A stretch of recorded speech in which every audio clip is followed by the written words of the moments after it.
No. So next, I'm gonna look at another one. I just said for loop. I just said while for. Now I'm gonna practice it again in a different example. Either we can use while loop in order to have some process to be repeated. We can use do while. These are what we practice. We practice even for loop in order to just go through a process, repeat it until the condition is true. As soon as the condition is false, it will get out of the loop and it will stop execution of the code. Now I'm going to look at nested loop. Nested loop is usually something very similar to if nested, one condition or one loop inside another loop. This could be valid for, which I just said. I'm going to continue with for. For in here means go ahead, look at the first condition. If the first condition is true, then move and loop the second condition. As soon as the first condition is false, second condition will not continue anymore. So this is going to move inside the loop of the second condition until the first one is going to be true. That's what we call it nested loop, means one loop inside another loop. One loop inside another loop, like in here. So I do have in here, I'm going to have some students' average score for the exam. Like for example, first loop is asking me a student starting from student 1 until, like for example, if I have 50 students in the class as a maximum number of students, until continue calculation of the average score for students from student 1 to student 50, if my max in here is assigned to 50. So start from 1, this simply means start from student 1, accumulate or increment until you hit student number 50. So now, if this condition is true, then move to the second loop. This is the nest. This is the nested loop. Nested loop means now go get test 1 for a student 1, for example, and then calculate the average for them.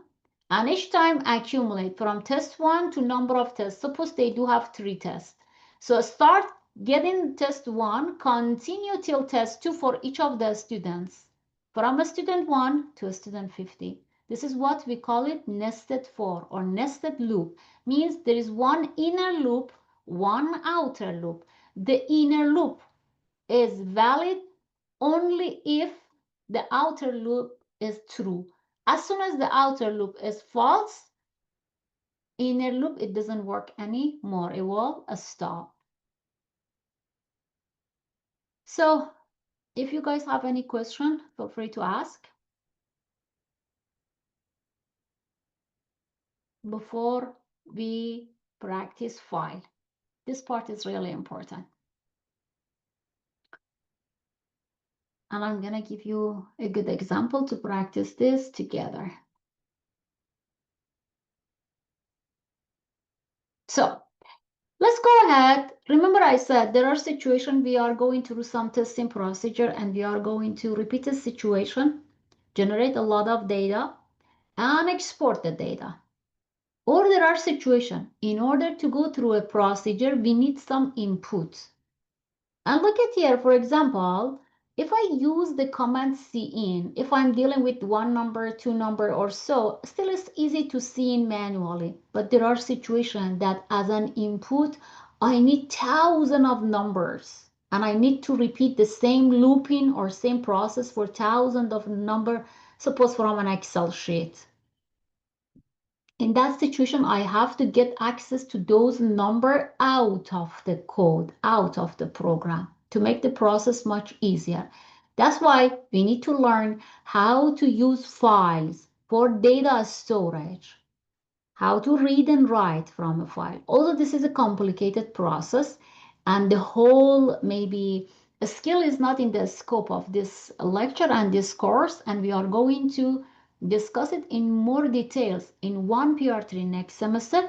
Still, I'm gonna give you a quick summary and a quick hands-on experience about how to use file for data storage. Later, In next course, I'm going to teach you more detail, more advanced version of using files. Okay, so pay attention. This is new.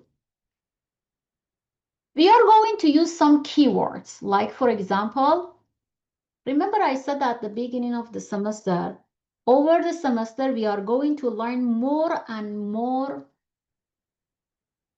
header files. So I'm going to introduce another one. So I have to add hash include. This is the first step. Hash include fstream.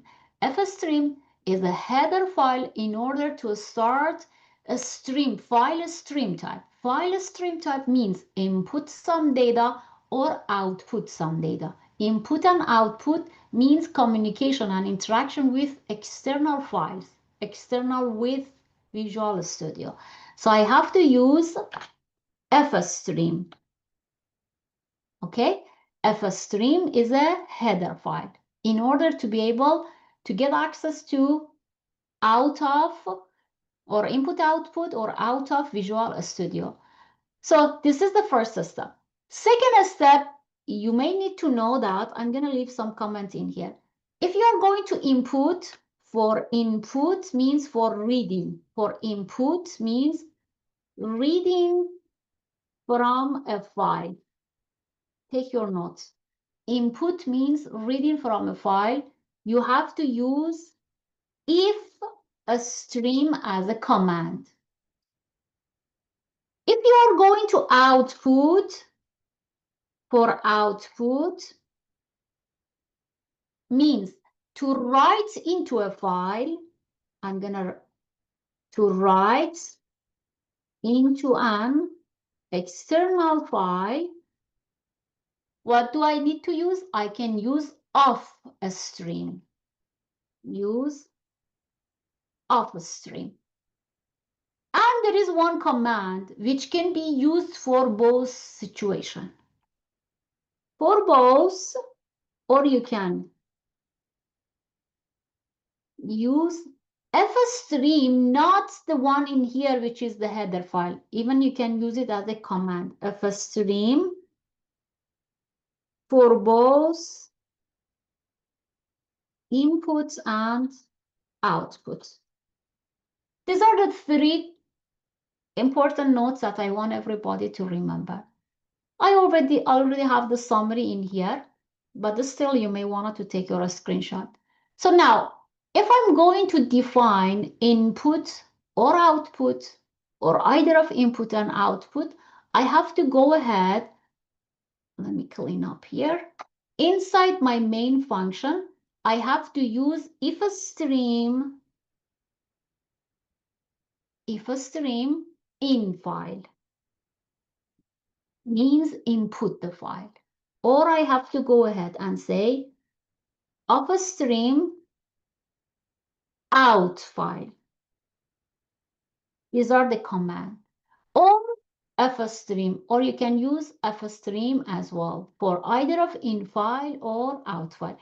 Look at here, as soon as I use if a stream or off a stream, even in file, out file, none of them stay black. All will change the color simply because I've already got access to fstream and these are keywords inside the fstream. So these are known. That's why the color is changing. Now, if I'm going to open a file to read from it, I'm going to leave a comment in here. To read from a file. How do I do it? In order to read from a file, remember I said in file. Simply means I already got access to a file. So I have to say in file dot open. This is how I read from a file. And definitely that file must be stored in the exact same location that, in this case, my example or project name is console application 1. Exactly where I have console application 1 being stored. If the file is not there, I won't be able to get access to it. So I'm going to practice this with you. So I'm going to go ahead and see where is the location. How do I know where this file is stored if I did not have any, like for example, I didn't pay attention where? Then I can go ahead and hit save or maybe file and look at save as and see where is the location.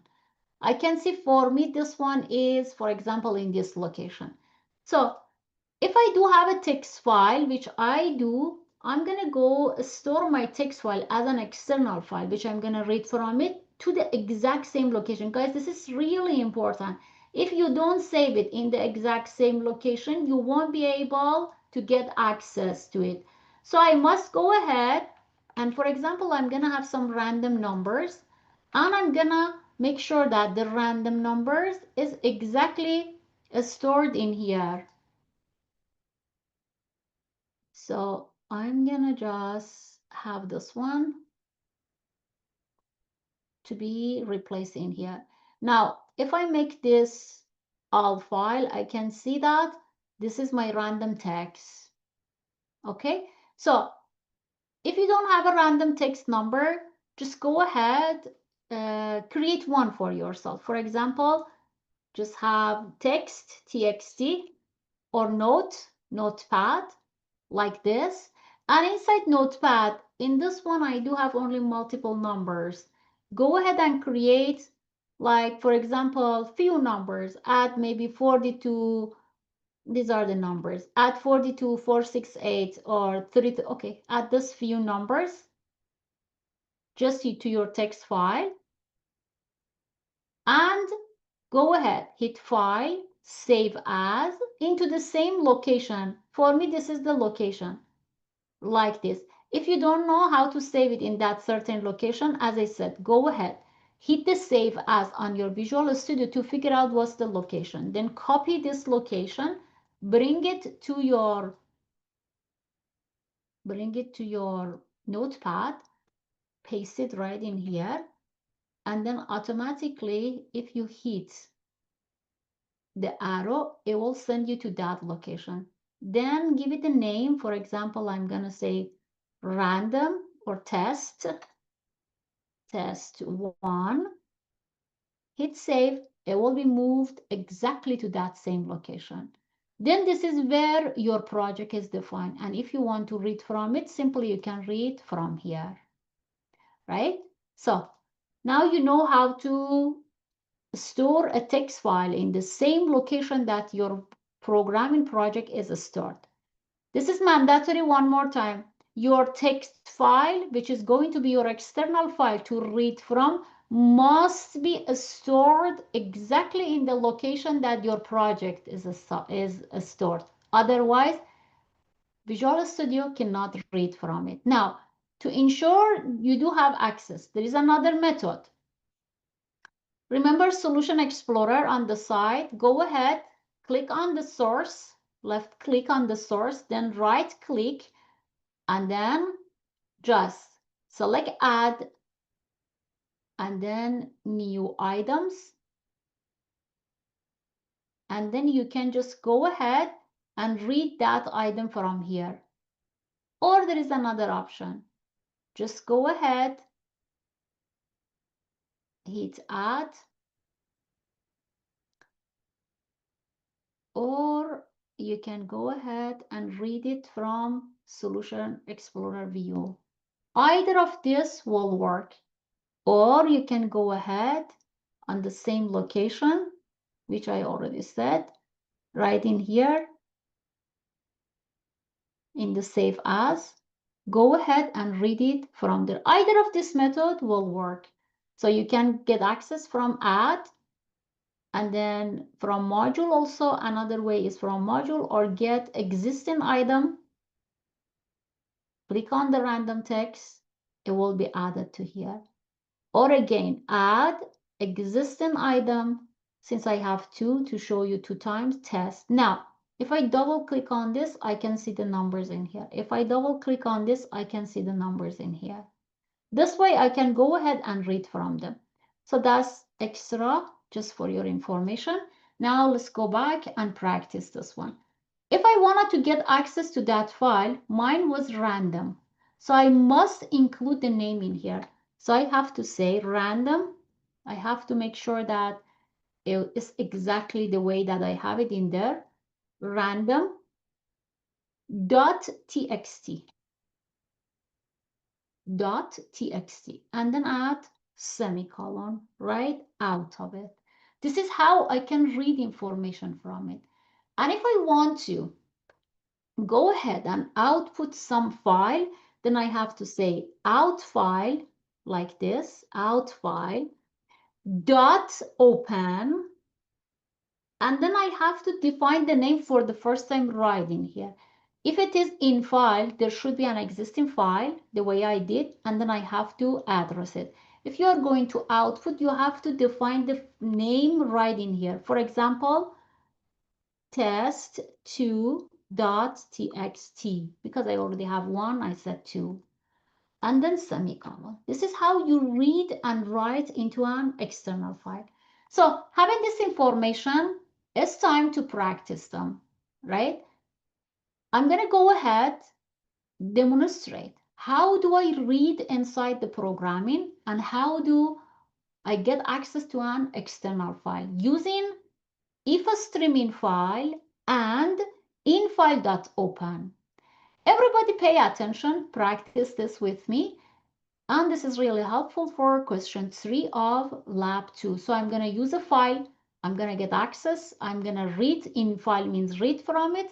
And of course, I'm going to look at the situation. Until the situation is true, I'm going to continue reading and going through the process. And then I'm going to close the file, all of them on Visual Studio. So I'm going to close this one. I don't need it anymore. Instead of looking at that, I'm going to start from scratch doing this with you. So what the question is asking me to get access to a file and read some information from there. File for me is that random file, the file that I just stored. And I'm going to go through some numeric processing and read the information from there. Let's do that from scratch. I'm going to clean up here. I've already stored that random file. I already show you how do I do that. Now I'm going to go ahead and I'm going to define my file. How do I define it? So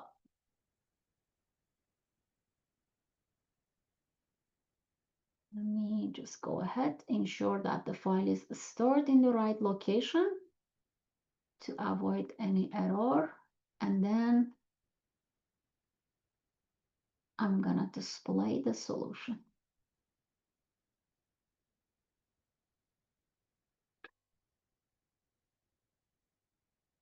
Perfect. My random file is, as I just showed you, is stored in there. I do have access to it right in here, and I'm going to read them into the file. Do this with me, guys. This is really important.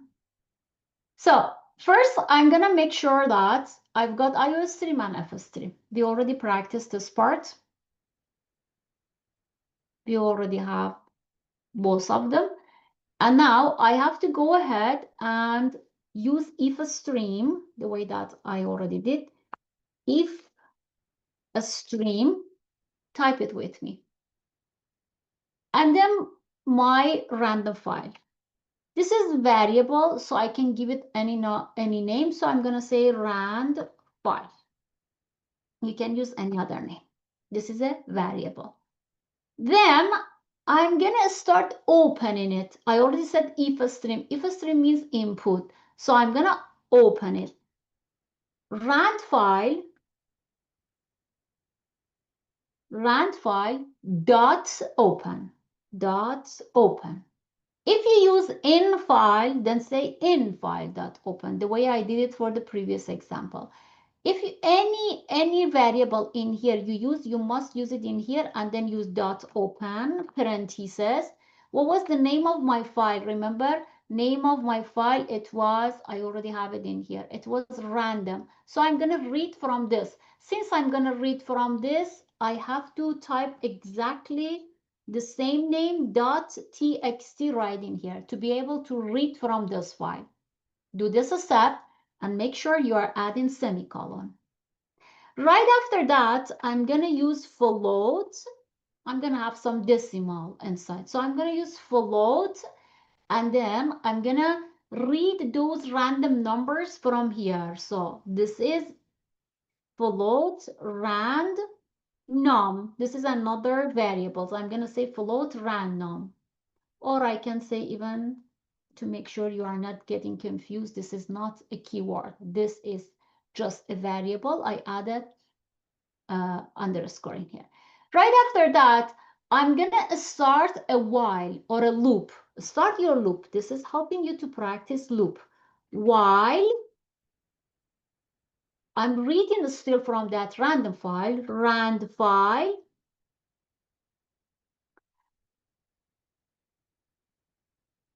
is still holding some rand num, right?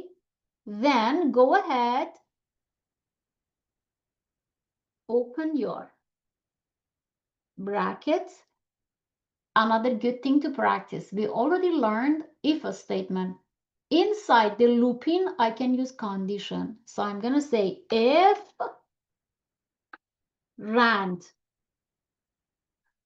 num, if rand num is still greater equal to 0, then I'm going to use and rand num. Another condition in here, I'm going to give it two condition is less than equal to 200. Then go ahead. Remember for while, then I added if, right? After if, I can go ahead inside here.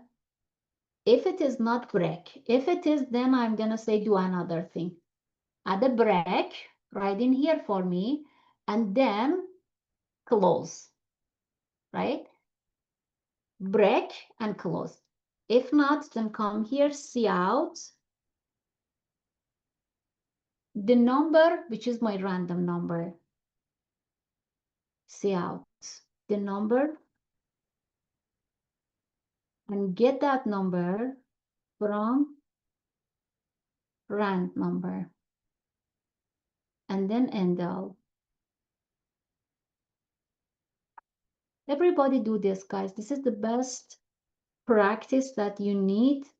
This is super important because it's new, and I encourage everybody to even watch the recording multiple times to make sure you are comfortable enough. So get the random number and then endl, or you can say the number and then, for example, add in here the number, which is the random number.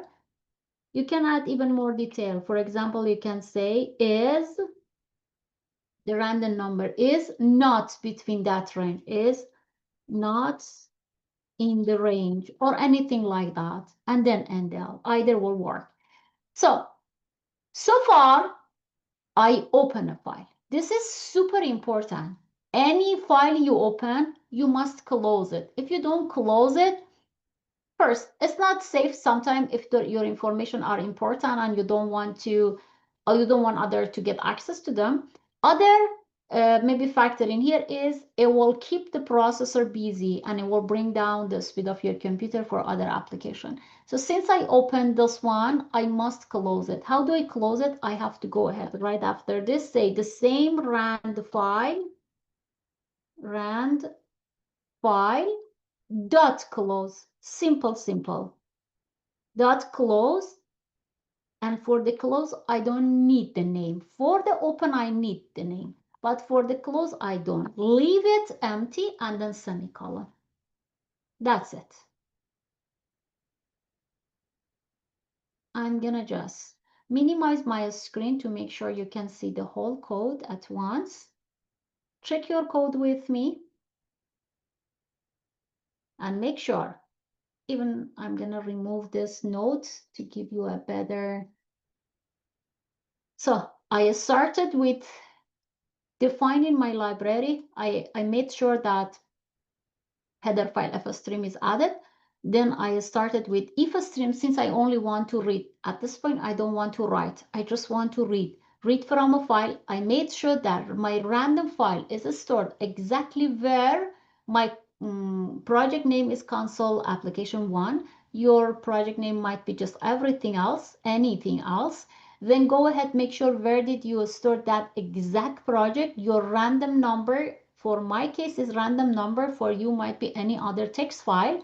Doesn't matter what the name is. Make sure that it must be stored in the exact same location that your project is stored. Otherwise, Visual Studio cannot read from it.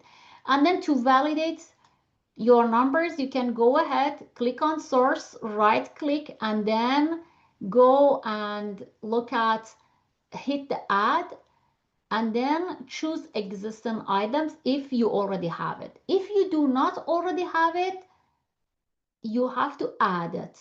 I can repeat that one also. And make sure your random number is stored in the same location. This is in the situation that you already created a text file, you added that text file in here. Then if you double click on it, you can see it will be added in here. In situation you do not have a text file and you want to just generate it right now, add new item instead of existing, and then go ahead and generate a new text file for yourself, and then go ahead and create it right from here, or create it out of here, add, and then come read it from here. So these are the methods. Now let's go ahead, since I have no error, nothing, go ahead and practice. Debug it.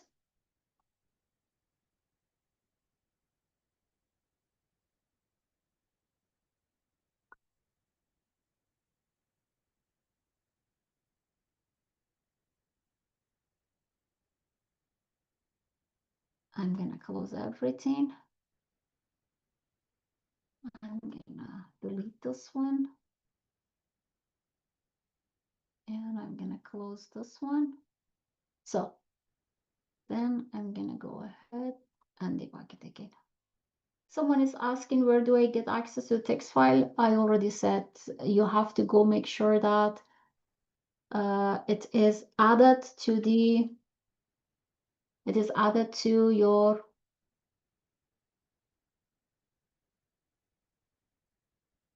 same location that you have your file stored. Exact same location. It should be in there.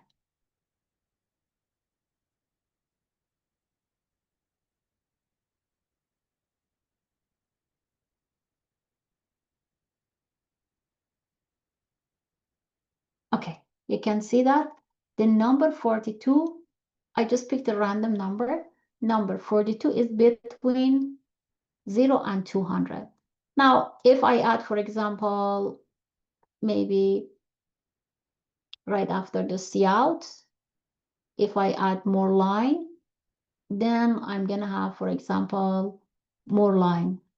Or if I go ahead and in here add \n, this line will be pushed down a little bit more. And if I debug, you can see the difference.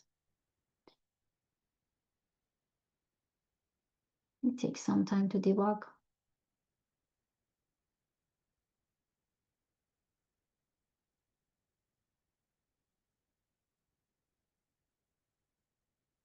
I just added in here a \n. You can see the line is pushed down.